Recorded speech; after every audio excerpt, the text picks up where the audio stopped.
last time you probably heard about him was when news of his health broke somewhere in 2023, and also perhaps when he missed that ad limina visit, the very recent one of the Ghana Catholic Bishops' Conference to Rome.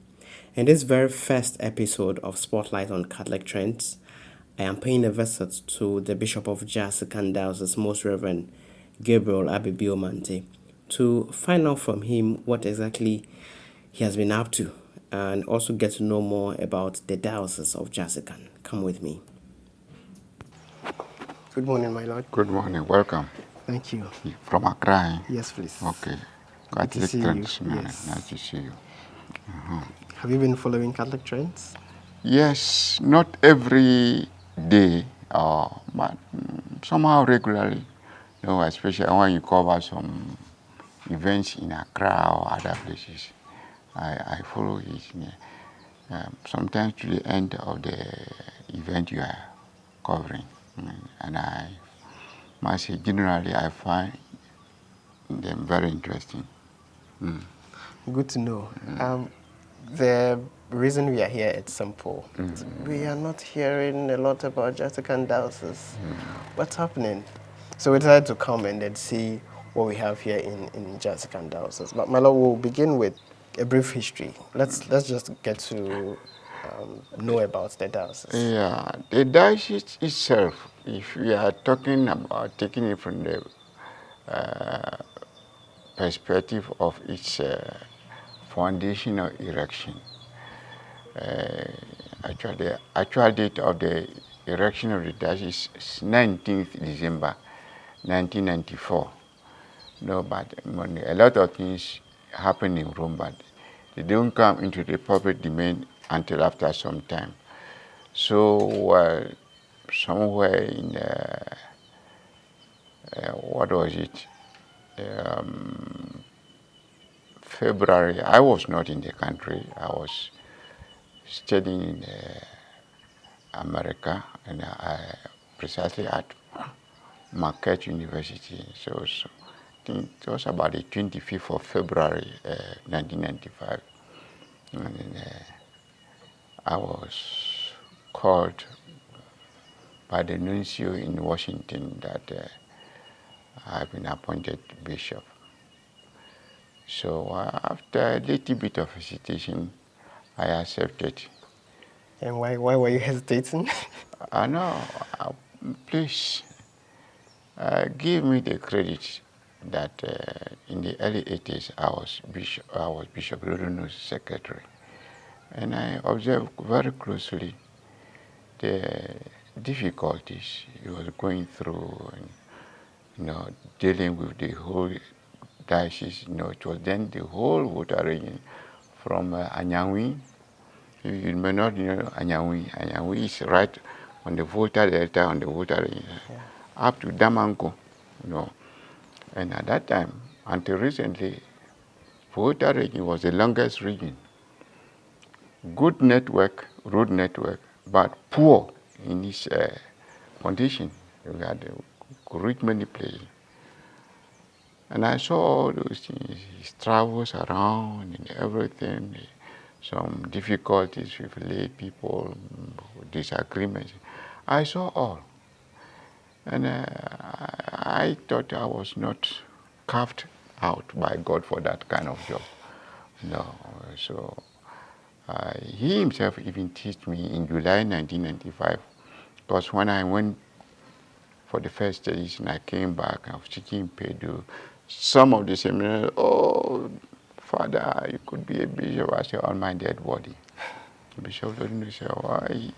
The seminarians told him that, but it could be a dead body, but now he sees the living as if you were there.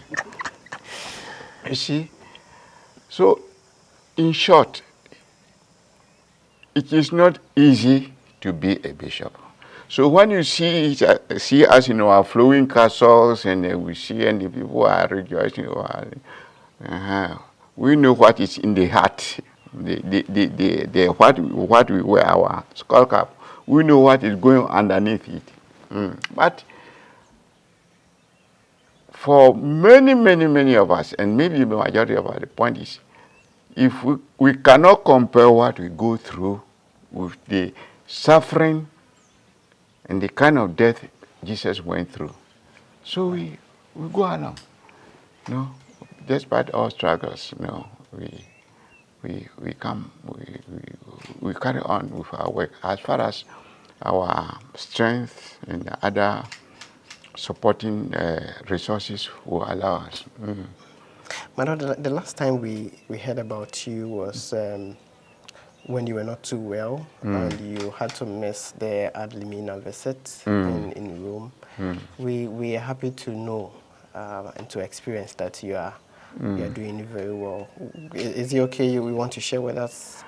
Yeah, that thing, my sickness at that time came as a kind of a thunderbolt thrown against me. I didn't expect it. It began rather gently. After afternoon rest, I wanted to do some reading. So I sat behind under the trees and I felt some sharp pains in my stomach. Went to Papa say for about a week, they weren't seeing anything, any improvement. So in the end, one of my priests called the doctor who has been attending me at 37. He said, oh, no, the delay was even too much. So I was brought there. And I had a surgery. And then it was something got to do with my intestines. They have a name for it. I've forgotten the medical term for it, which they tell me later on the physician who has been taking care of me, Dr. Gbamapele, said, you are a very lucky man, and maybe God made you special because at your age going through this and recovering so nicely is not something very common. So, well, I personally didn't want it to be known too widely, but I didn't know how many people heard about it, and I think it was through God's grace and the intervention of the people who heard about their prayers for me. And so I came out, but I stayed for some time. From May, so it means from May 2023 to August, middle of August, I wasn't around here at all. And some, I heard a few people even were doubting whether they were being told the truth, that probably I was no more because they weren't hearing from me. But I came. So wherever I go, people come around and still wish me speedy recovery. But I know I've recovered. Amen. I'm strong. Yes, indeed. I can see that's an experience. Yes. And we thank God for good health. And so, my Lord, this diocese was erected in 1995. Yes, no, So 1994? December 19th.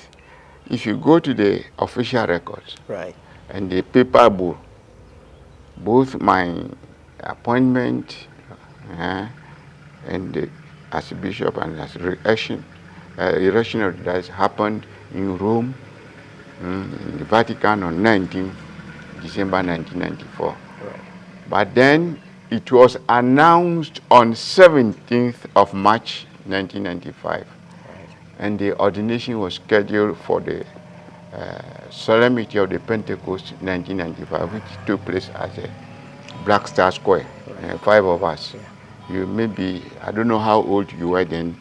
It was myself, the retired Bishop Adaunti, Archbishop Name, the late Archbishop Thomas Mensah, and retired Bishop Joseph Osei-Bonsu. Right. 5 of us were ordained on the same day. So, I see you have here a very beautiful environment, serene, the trees and all that. Everything is green. Has this place been in existence right from that time? When did this place come into being? Not at all. I was installed on the 17th of June. Then on the 18th of June, we had a Thanksgiving Mass. After that, 2 priests, the late Father Edward Ametepe, and then Reverend Father Kenneth retired Kumesi, brought me here and showed me that they had asked this land to be given to the diocese. So this place was all a Champong. Right. The whole place. No, so well. And then there's another place over where we had the secretariat. So I had to make a choice where to stay and then where to have my offices. Okay. So I put the offices there and put the residence here. So once I decided on this, by March the following year, after raising some funds here and there, work here began. So you can see that it is not flat. Yeah. They had to use some bulldozers to level the place. You can see that it comes like this. So that's why. Actually, this is not the original plan. The original plan was to have only the top like this. Okay. But then I asked the technician who was leading the building, I said, we're going to fill this place with gravel for what? So just make use of them. Yes, so we have 3 rooms there. Right. 3 bedrooms also, but we're using one as a service room, the laundry and everything. But if he comes with anything, we can just pack everything out and it can be used as 3 bedrooms. Can we go inside? Oh, yeah. You see this, if you come to my coat of arms, I have only 3 words there. Hope, unity, and peace. And the idea was that, well, since my seminary days as a major seminarian, I don't know how. The idea, the concept of hope and was something which came close to my heart in the sense that I began to understand him as a kind of an engine and a magnet which pulled me to look into the future and work, not only as a concept, and work towards the future. Then I took into consideration the place I was coming to work when I agreed to become bishop. That it was it's a place where we have a multiplicity of ethnic groups. We have about 15 ethnic groups in these diocese. Interesting. And each has its own peculiar culture. Right. So how are we going to deal with these people? Jesus Christ can put all of us together. So I went to one of the chapters of Ephesians where it is seen that in Jesus Christ we all come together. And so the idea of unity. So mine is that how can I work without forcing anyone to be united, but normally through influence, through the work of the priests, through the collaboration with lay people, we build a diocese which is united with Christ as the center of our life. And then when there is peace, when there is unity, there should be peace. Yeah. So this is how I chose the 3 words. And because of my attachment to the concept and the practice of hope, this house is in the form of an anchor. In the Catholic Church, the anchor is a symbol of hope. Right. See, so here, this is the bishop's apartment, and this is a guest. But over here, we have the kitchen and others. And right here, this place is the center of the house. Right. Here. See, it's the center of the house. Right. Mm-hmm.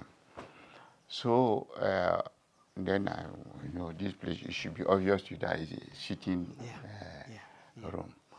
So here, maybe. But I see some interesting pictures like and all that. What? Can we just go around? Okay, so over there, I think. Well, one of my beloved popes is Pope John XXIII. I wanted any to special reason? It was he who opened the windows of the church for fresh air. If you hear about the Second Vatican Council, you cannot think about that council, pray for what that council brought up without thinking about this man. Right. No, he was very old at that time, and they thought, well, maybe if we put him there, he will stay long, he will die, and then we shall get a younger person to... He surprised them. God's ways are not our Yes, ways. he surprised everybody. So he actually set into motion the Second Vatican Council. And so he is one of my favorites. Paul says I have not been able to get the picture, but maybe I have to get it. So you see that I have him here, John Paul II. I don't have to talk much about it. Right. And then now the present Pope. This was the time we went to Rome, 5 of us. So you see my brother bishops who were ordained the same day, we were given this cross. It was the former way in Bishop wore their pastoral cross. So that is that. And then this is the picture of Nuncio Cochery. He was one of the very dynamic nuncios. We saw him as a very pastorally oriented nuncio. Right. All the other pictures you see that some of the popes. Yes. There were the times when, for one or the other reason, we were in Rome, but particularly when we paid our ad limina visit. I haven't put many works of art here, but I have one special one here, which is the Return of the Prodigal Son. I think it was a Dutch artist who did it. And every part of this picture has something, this art has something to say. If you look at the shoes, right. It will tell you how wretched the young man has become. He's been working for years. Yes, And the fingers of the people who are in the somehow in the shadow, you don't see them. Yeah. The picture of the elder son who came in complaining. He was much in need of the compassion and the receptive character of the father, just as the younger one. Yes. My Lord, when you spoke about the Pope, you talked about the Second Vatican Council. And for most of us, we just hear about these things without knowing what exactly these things are. So we hear Vatican I, Vatican II, but what exactly are these? The Second Vatican Council was a council which wanted the church to be more open to the world, to understand what the church really is and what it was meant to be. Right. It's in a way by Christ. And therefore, how it was responding to the challenges the world at the time was going through. And therefore, even looking into the future. And therefore, it produced about 16 documents, I think so. And the first one was, according to arrangement, was Lumen Gentium. But then, actually, I know the first document which came into public was the one on liturgy. Right. The sacred liturgy. And then how the liturgy was and is to be celebrated, and which we still have today, except a few who are, so to say, trying to march backwards. So they allowed liturgy, for instance, to be celebrated well, putting it other languages beside Latin language, which is still the official language, right, as in vernacular. So before the Second Vatican Council, And even when it had been concluded, Mass was generally in Latin. Right. You couldn't get the liturgy in the languages you have been celebrating today. So that was one. Then the church is understanding itself. The church is a sacrament to the world. In other words, the means through which Jesus Christ reaches to the world, and so on and so on. One of the documents, which is still a very, it's a big document, they call it in Latin, Gaudium et Spes, joy and hope, talks mostly about social and even political issues. So, well, it is a council I cannot talk at length about now. I have been reading the history of the council. I think it's in 5 volumes, edited by one Giuseppe Alberigo and one Comanchoc. It was a very interesting time. Of course, it unsettled many people, in the sense that some people thought that, well, the church must always be what they understood it to be. And they've forgotten that the church grew. The church grew from, it's just like a human being. You are born, you are small, and then you grow and you begin to, at a point, to make choices. So that is what they were thinking. And I feel sometimes that the process initiated or set into motion has not stopped, even if it has slowed down. Still, people, we are going back, looking at what the church is meant to be, and then in the end, who constitutes the church?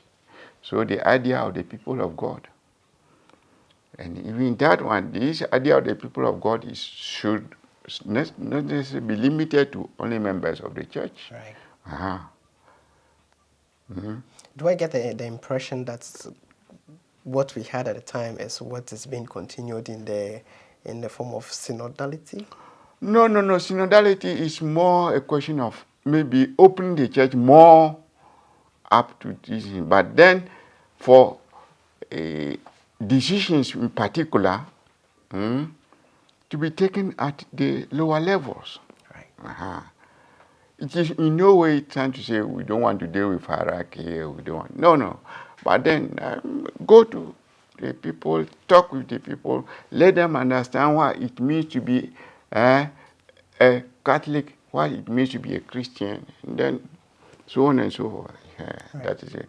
And with the recent coming in of the Pope's indiction, and then it's on the hope. After he has given all those other documents like that to see and all these things, he comes with the idea of hope, and maybe hope at the end when he appears. That is what I say.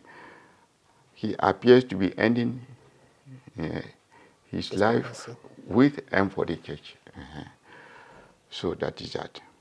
Right, my Lord, let's now talk about the faith here in the Diocese of Jasikan. How would you describe it?